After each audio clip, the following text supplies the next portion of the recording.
Ay,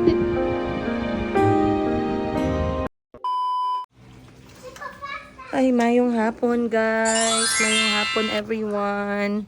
Time check, alas 5:30 ng hapon. And sobrang busy ng aking buhay. 2 araw na po dahil wala pa rin tayong nakikitang mag-aalaga, tutulong sa akin kay Mayumi. So, inaisip ko guys, no, dalhin ko na lang si Mayumi kasama sa akin sa trabaho pero maawa man ako sa kanya guys. Hindi kasi makaya ni auntie ba? Kasi nga, alam nyo naman si auntie medyo masakit yung tuhod paminsan. And, para naman hindi maka-overwhelm, no? So, ngayon nga ako ay nagtambay dito sa labas. Chico, close the door kay mosquito.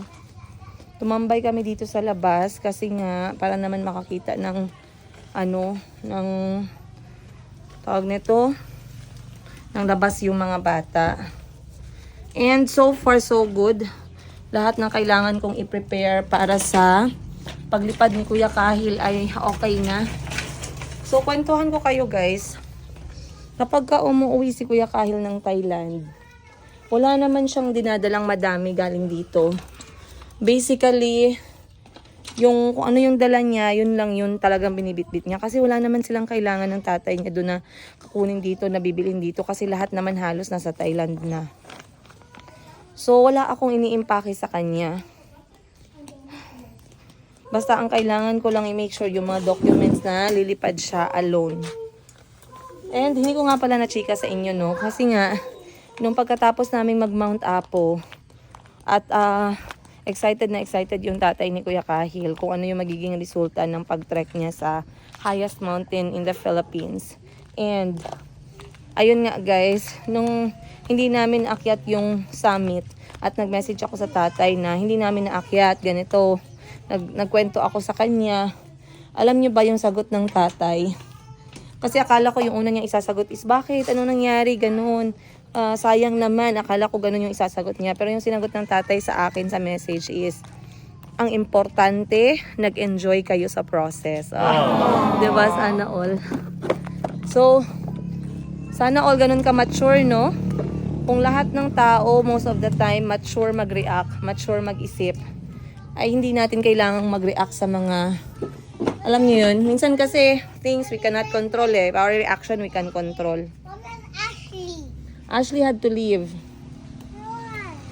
Because she needs to go home. Right? Kita nyo guys, sira na yung cabinet. So, maling purchase ko dito sa bahay.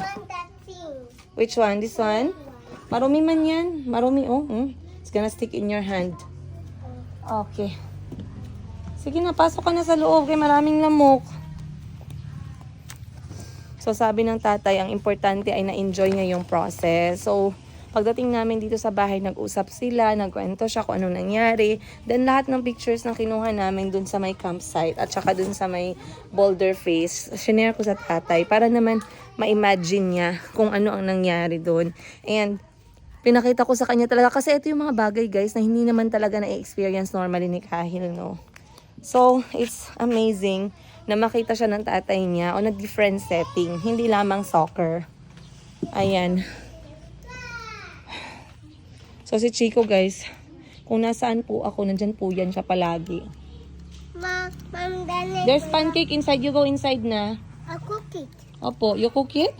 Yeah. You know how to cook it? Yeah, I know. Agoy. And I scoop it about, then I put it down. Oo, sige, sige.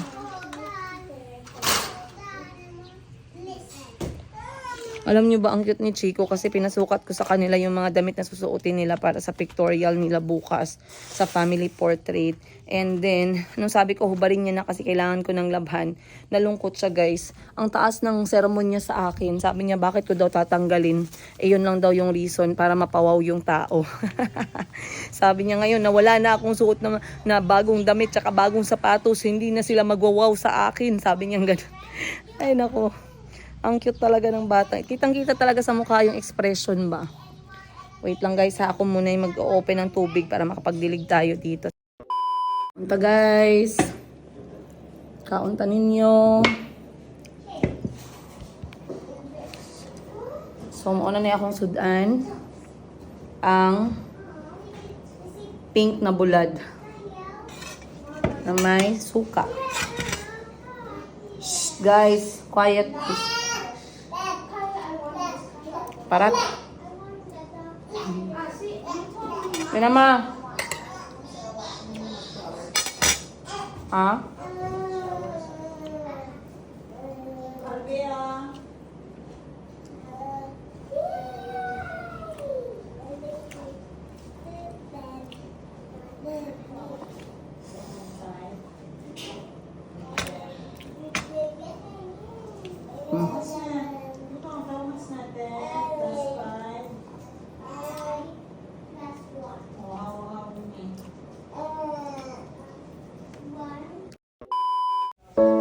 Then, mommy? I'm not sure.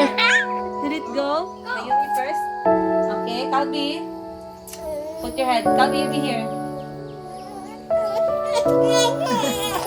Hide it. She doesn't want.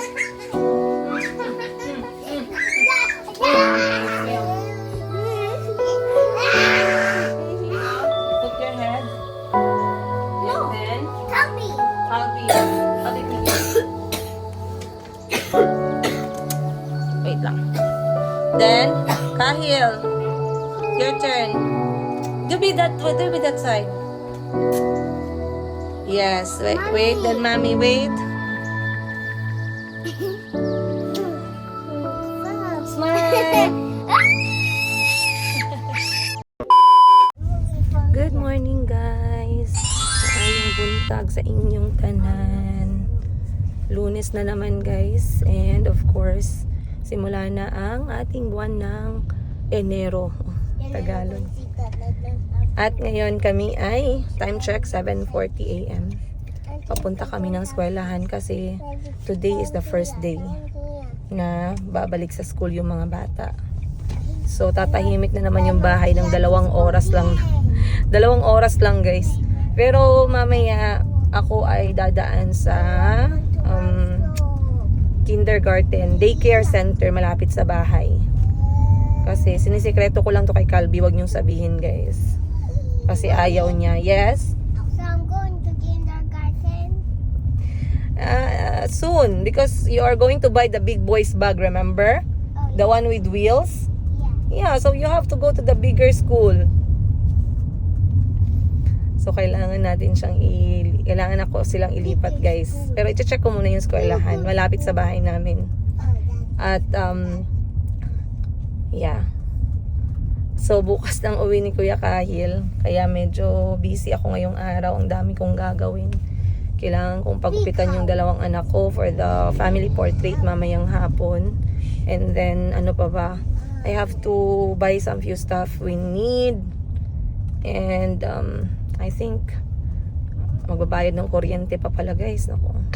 Pero in fairness naman na-realize ko yung aircon namin sa may sala. Yun yung napakalakas kumain ng kuryente, yung 2 HP. I think 2 HP or 2.5. Napakalakas, guys. Umaabot po ng 10,000 yung kuryente pag naka-on yun. Hindi araw-araw pa. Pero kapag hindi ko siya masyadong ginagamit, nasa 4,000 lang yung aming kuryente. So okay na din at least. Hindi naman pwede na hindi mo din gamitin as in 0. Pero yeah. Ngayon ako'y maghahatid sa mga bata and then dediretso tayo sa Mayumi Thailand Closet, and I'll see you more on today's episode. Mommy. You know again? Tong tong tong. I don't know that. Alimango? You don't know alimango? Yeah. Lobo na lang. I don't know it. You don't know lobo? Yeah. Ano na lang, maliliit na gagamba. Go!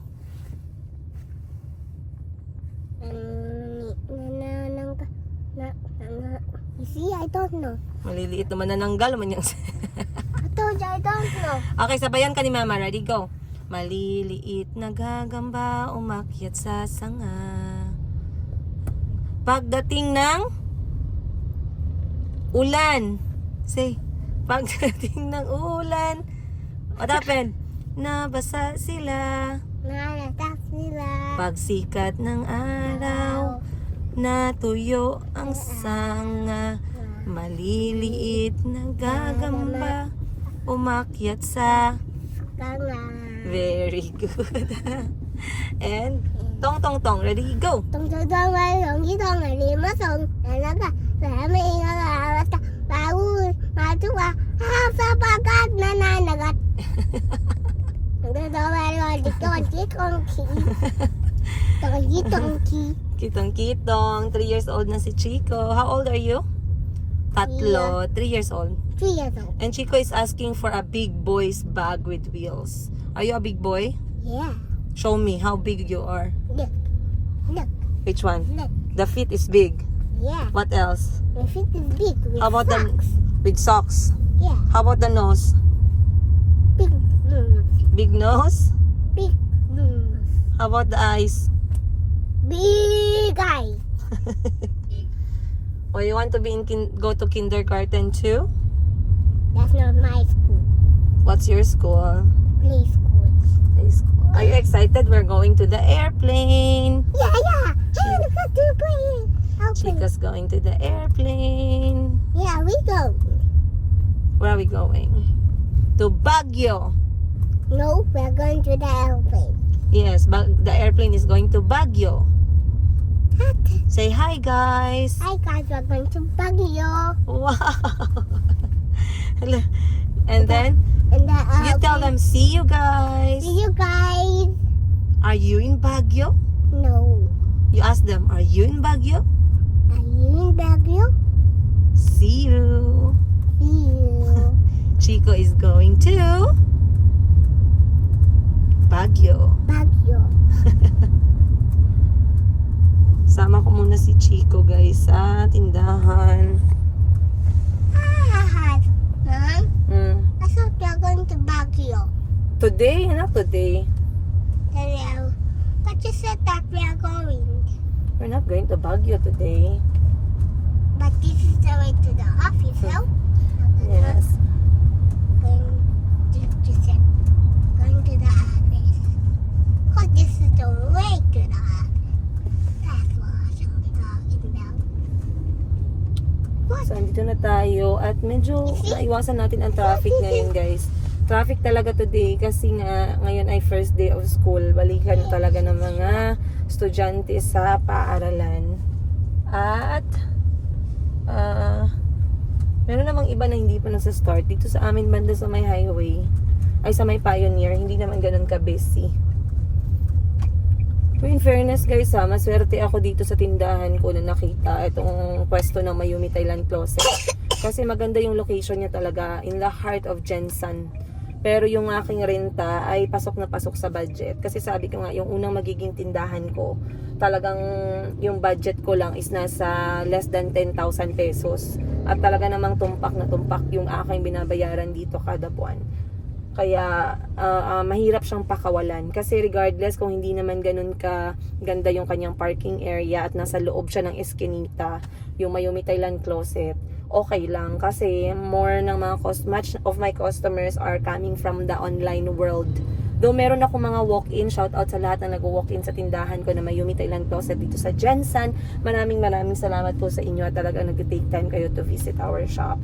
And right now nga, since we are back to work na talaga, regular hours na talaga kami sa Mayumi. Kahit sinasabi ko na Sunday close kami guys, open talaga kami everyday kasi nga online naman siya. So pasok lang tayo dito sa Eskinita. Ayan. So marami pa rin dito guys nawawala pag pumupunta sa shop ko, no? Let's go, Chico. Pasok tayo sa tindahan. Okay guys, andito na tayo sa tindahan. At bago ako maging busy sa pag my day at pag lagay ng mga reels natin ngayon, ako muna ay merong sasagutin na katanungan. Dahil nga meron ako nakitang tanong na napaka-curious at gusto kong i-explain ng dahan-dahan para naman klaro. Pero bago ang lahat. Ayan. So, kita nyo guys, kinonect ko yung charger sa aking microphone kasi napansin ko low bat pala. So, pwede palang ganito.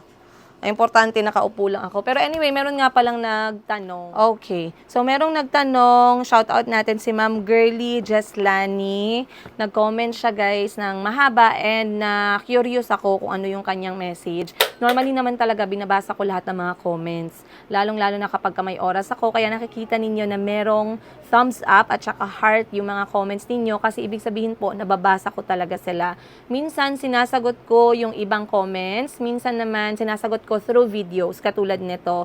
So, once again, ang sabi ni Ma'am Girly Jeslani, question, is your husband who lives in Thailand the father of your 3 kids in the Philippines?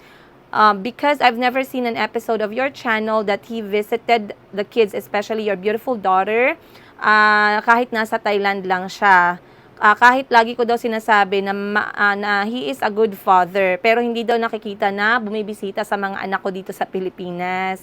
So, nagtatanong siya kung ano ba talaga yung totoo. Kasi nga, siya din ay single mom. So, basically, nakarelate siguro si Ma'am Girly Jeslani, pero nagtataka siya. Parang nalilito siya. So, alam ko marami sa inyo dito yung nalilito, guys. Basically, wait, and your kids deserve so much. Don't ever let anybody tell you differently, especially your ex-husband. Just saying. So, Ma'am Girly, yung tatay po ni Kahil ay iba po sa tatay ng 3 kong anak. Ang tatay ni Kahil ay nasa Thailand. Yan po yung kasama ni Kuya Kahil. Doon po siya nakatira sa tatay niya. Siya po yung primary guardian ni Kahil pag nasa Thailand si Kuya Kahil. Hindi niya po kailangan pumunta dito ng Pilipinas kasi magkasama naman po sila ni Kahil sa Thailand. Though, I am not very sure if may plano siyang bumisita sa Pilipinas, but I don't think so kasi hindi naman mahilig masyadong mag-travel yung tatay ni Kuya Kahil. However, yung tatay ng aking 3 anak ay hindi ko po alam ang kanyang whereabouts, to be honest with you guys. Hindi ko po alam kung ano yung current na sitwasyon at wala po din talaga akong planong malaman. Kung nabisita ba siya dito sa Pilipinas right after namin nagkahiwalay, wala po. Not that I know of. And I'm not very sure kung bibisita ba siya dito or may plano siyang bumisita sa mga bata. Hindi ko lang alam. Kasi sa akin lang if tatanungin niyo ko, one of the reason maybe kung bakit takot na siyang pumunta dito sa Pilipinas is alam niyo naman kasi yung ginawa niya. So, alam mo naman tayong mga Pinoy, guys, lalo na yung mga pamilya natin, emotional talaga tayo pagdating sa mga bagay-bagay. So, alam niya yung ginawa niya, alam niya naman siguro na it will take a lot of apog for someone to face what they did, right? And kung wala kang apog, wala talaga. Okay? And ano pa ba? I believe natakot din siya kasi meron siyang record ng airport to airport. So, baka mamaya mai-question siya ulit, mahirap na. Kasi ang layo nga po ng Africa at saka ng Pilipinas, kakailanganin mo ng at least 75,000 pesos to 100,000 pesos sa pamasahe mo sa eroplano sa balikan. So, once again, hindi niyo po nakikita yung tatay ng 3 anak ko na bumibisita dito kasi hindi po talaga siya bumibisita. Wala po talaga siyang, walang pagbisitang naganap for the 1 year na andito kami sa Pilipinas. Ayun. So, naklaro na din natin sa wakas, you guys. Pero maraming salamat po, Miss Girly, sa comment ninyo. Natuwa ako sa comment ninyo kasi minsan talaga hindi naiiwasan na nagkakalituhan, guys. Nagkakaroon talaga ng ng confusion sa storya ng aking buhay, lalo na dun sa mga kakapanood pa lang. And tawang-tawa ako nga kasi merong mga videos na old videos ko sa Facebook page na nag-pop up, parang nag-trending siya ulit. Maraming nag-comment, uy, nagkabalikan na pala kayo, ma'am. Sana ganyan para sa pamilya. So, hindi po kami nagkabalikan, guys. Mga old videos lang po yun na nag-pop up ulit. Wala naman akong pakialam kung mag-pop up sila. Hindi na naman ako affected nun. Pero natatawa lang ako sa mga comment. Yung sa mga bago naman na nakapanood lang, ay bigyan ko na lang po kayo ng shortcut. Hiwalay na po kami. Ayun. Para hindi na po kayo mahirapan maghanap ng storya. So, may nag-comment dito. Ayan pa isang comment, basahin natin. Sabi ni Ma'am Shy Cubs, Jane, you have to contact to Joseph to find out kung bakit hindi nagre-respond daw si Kuya Nasri sa email. Mag-wonder lang ako kung okay ba sila. Number 1, guys, si Joseph po ay nasa malayong probinsya. Sobrang layo niya po sa location nila Kuya Nasri at Muhammad Ali. Number 2, hindi ko po pwedeng utusan kung sino yung mga tao na mag-check ng mga private buhay ng mga bata. Once again, the kids are minor. They have mom, may nanay sila, may tatay sila. Kung ano po yung pag-check na gagawin ko, I have to be very careful. I don't want to involve other people in here. Kasi ako naman talaga yung gustong malaman kung kamusta yung mga anak ko. Ayokong mag-utos ng ibang tao. Kasi guys, hindi natin alam magiging reaction ng pamilya ng mga bata. Again, minor sila. Pwede kung ako yung nanay, magagalit ako. Bakit mo pinapacheck yung mga anak ko? O, 'di ba? Ganon. Pwede may karapatan siyang magalit kasi may nanay yung mga bata and they are still minor. So, I know you guys are very concerned and you are also wondering kung kamusta si Kuya Nasri at Muhammad Ali. Pero I believe with prayers and, i-pray lang natin na one day we will receive update from them. I have a feeling na maayos naman sila guys, pero yun lang, hindi ko kayo mabigyan ng maayos na details din. Kasi nga, the only way I can hear from them is through Kuya Nasri. Alright. Next, may nag-comment dito kay Ma'am Healthy Living. Like ko po yung place na tinitirhan nyo, Miss Princess. Magkano po ba dyan bumili ng house? Dito po sa tinitirhan namin ng mga anak ko, merong 3 bedrooms at saka 2 bedrooms na mga units. Ngayon, hindi ko alam yung current price ngayon sa market, pero I believe nasa 3 million pesos to 4 million pesos yung house and lot ngayon. Hindi ko lang alam mabigay sa inyo yung totoong exact price kasi nga hindi na ako updated. Pero kung ang pagkakaalam ko from the 2 bedroom, ang 2 bedroom parang nasa 2 million plus. And then yung 3 bedroom, kung tumaas siya, baka malapit na siyang mag 4 million. Ayun. Kasi nabili ko yung bahay ko different 2 years ago. Ayan. Dito, meron pang isang nag-comment. Kay Ma'am Nali Joy Ladyo, sabi niya, paano yung business mo sa Uganda? Mga sasakyan mo at yung bahay mo. Yung mga business ko po sa Uganda, the last thing I heard is nagsara po talaga sila. Kasi ako yung nag-aasikaso ng mga negosyo ko sa Uganda. Yung retail business na sinimulan namin doon, ako po yung namamahala. Dinadrive ko siya papunta sa may province para i-check. Minsan naman yung tatay ng mga anak ko. Pero nagsara siya dahil nga yung nag-handle ng negosyo na relative ng tatay ng mga anak ko, parang inangkin niya po yung negosyo. So, yung inangkin niya yung negosyo, pinabayaan namin siya completely 100%. Hindi na namin binayaran lahat ng bills kasi inangkin niya na, di bumagsak. Yung yung wholesale na tindahan naman na Chapakuko guys, na miss ko at doon nagsimula yung storya ng aking buhay sa Uganda talaga, ay nagsara din. Ang huling pagkakaalam ko ay nagsara din siya kasi ako lang din doon ang nakaupo. Mahirap kasi magtiwala ng mga tao sa Africa kasi nga hindi naman sa Africa pero in general, mahirap maghanap ng mapagkakatiwalaan mo ng tao sa negosyo mo. So, nagsara din siya guys. And ang ikatatlong negosyo ay yung travel and tours. Travel and tours naman ay ako din yung naka-assign para sa mga foreign clients. So ngayon na wala na ako, hindi ko alam kung sino ang naka-assign. The last thing I heard is naghahanap sila ng client pero hindi ko alam kung ano na yung level ng ng Meraki Travel and Tours kasi yun yung pangalan ng travel and tours na sinimulan namin. Meron kaming bagong office that time, magandang office, malaking office, fully furnished, pero that was when I was with them. Hindi ko lang alam kung nabayaran ba nila yung upkeep kasi medyo mahal yung renta. So kailangan lagi kang magbayad ng renta doon regardless kung may client ka or wala. And nakalimutan ko, meron pala akong i-chika sa inyo. Hindi ko sasabihin yung name, pero may na-receive akong message, kamakailan lang. Hindi ko lang alam kung mapapanood niya to, pero okay lang kasi wala naman tayong i-reveal na pangalan at apelyido at ang kanilang address at telephone number. So, ano lang to guys, tawag nito, anonymous. So, may nag-message sa akin, gusto niya daw magpa-advise dahil nga siya din ay napapagod na sa kanyang asawang so, bali, ang may problema ay yung husband naman. Parang sa akin din yung nangyari. So, napapagod na daw siya. Magkasama daw sila ngayon. Hindi pa daw sila naghiwalay. Pero pagod na daw siya, guys. Sa paulit-ulit na panloloko, paulit-ulit na pagsisinungaling, paulit-ulit na pagdidisrespect sa kanya. Yun nga ay walang pagbabago baga. So, ngayon, humingi siya sa akin ng advice. Ngayon, ang hirap kasi, no? Ang hirap kasi kahit na magbigay tayo ng advice, depende pa rin kasi yan eh. Kasi kahit na anong kwento mo sa akin na pinagdadaanan mo, hindi ko alam yung laman ng utak at puso mo. Merong iba na gusto nilang marinig lang yung mga advice na gusto nilang gawin din para sa sarili nila. So, kung ako ay mag-a-advise para sa someone, tas ganun ang tinatanong sa akin, sinasabihan ko talaga sila guys na gawin mo kung ano sa tingin mo yung kaya mong gawin. Sobrang sobrang broad at sobrang hindi klaro. Pero hindi rin kasi magiging klaro yung dahil nga, hindi ko naman alam yung nasa utak mo at kung ano ba talaga yung level na pinaghirapan mo. So ngayon, hindi ko naman pwedeng basta-basta sabihin na iwanan mo kasi nga niloloko ka na paulit-ulit. Hindi naman ganun. Kasi may mga batang involved. Number 1, tanungin mo muna yung sarili mo. Kaya mo ba maging magulang na ikaw lang mag-isa? Kaya mo ba financially, emotionally, physically, mentally, kaya mo ba? So, tanungin mo ng paulit-ulit yung sarili mo. Kasi kung kaya mo naman lahat ng mga yan, ay edi go na. Huwag ka na magdalawang isip pa. Iwan mo na. Pero pag hindi mo kakayanin, ay mag-isip ka ng maraming beses. At, yun nga, kapag hindi mo talaga kaya, dahil nga, minsan kasi merong iba sa atin dito, ako nakayanan ko, lunukin hanggang sa certain level, merong iba na mas nakakayanan pa nilang lunukin. Umaabot ng 5 taon, 10 taon.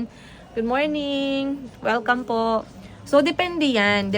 Pero anyway, gusto niya daw makipag-video call sa atin at tayo ay makipag-usap.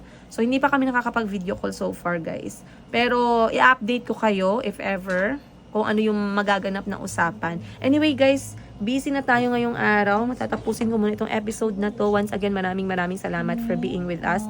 We love you so much, guys. I'll see you on the next episode. Much love, Princess Higa!